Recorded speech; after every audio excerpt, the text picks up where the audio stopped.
You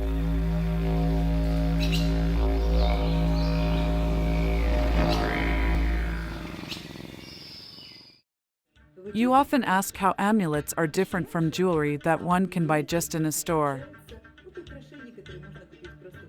Dear, very different. They differ in everything. To begin with, amulets are living. You can get into such a situation when, for example, you see a shaman's amulet made in the form of beautiful feathers. Here, look, what beautiful feathers are on me, for example. Here is the amulet. It is living. The spirits of the world of the future are living here now. And I lovingly call such amulets an angel's wings, because the spirit in this amulet helps us to reach our goal. It gives us a true feeling of having wings and flying just when we are going in the right direction to our purpose. Yes, by the way, we can immediately see if we are going the right way. Since amulets are living, we talk to them and they help us. That's the main difference. Imagine you get, well, for example, to a contemporary market. There are various craftsmen who can carve wood or create interesting things there. You may see various beautiful handmade crafts there. Maybe they are even called amulets. But, in fact, they are just jewelry. It doesn't matter whether they are handmade, or they are made of some different materials such as bone, wood, or feathers at some factory. All the same, they are just jewelry, just beautiful ornaments. There was no ritual of a spirit entering this amulet.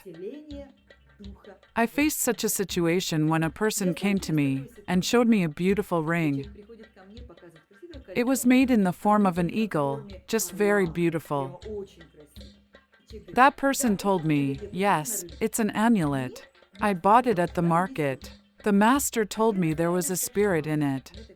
I tuned into this ring as the shaman, and I saw that, yes, there really was a spirit there. This ring had absorbed the energy the master had when he was performing this beautiful work. It was enough for me to take this amulet in my hands to feel one thing. Those days when this amulet was being made, by the way, in a hurry, there was a fair coming soon. The master had to exhibit his goods, because he needed money to provide for his family. So, when the master was hurrying to make this ring, an indisputably beautiful ring, his wife was feeling unwell at that moment.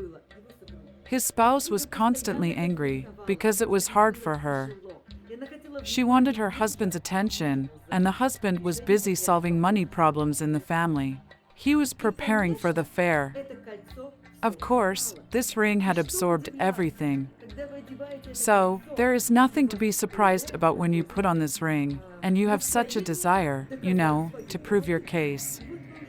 You find yourself arguing with your husband out of the blue, or react aggressively to some words of your child.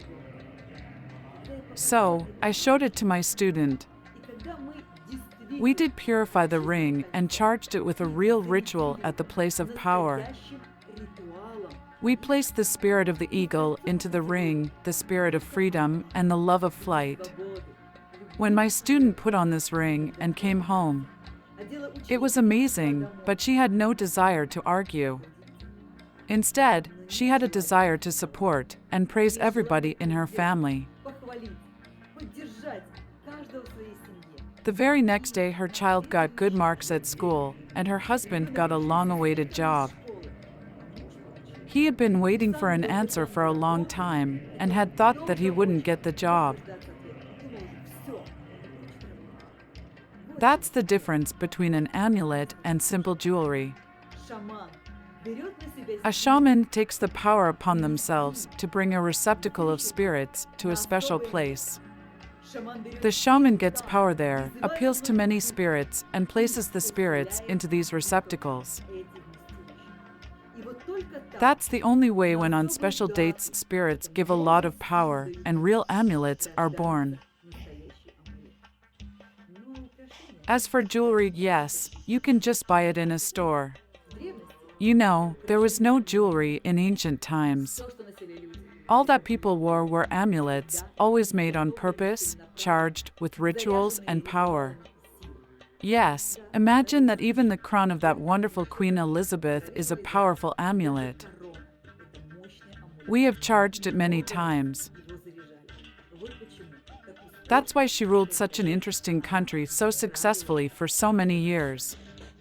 I hope you have only real amulets in your wardrobe.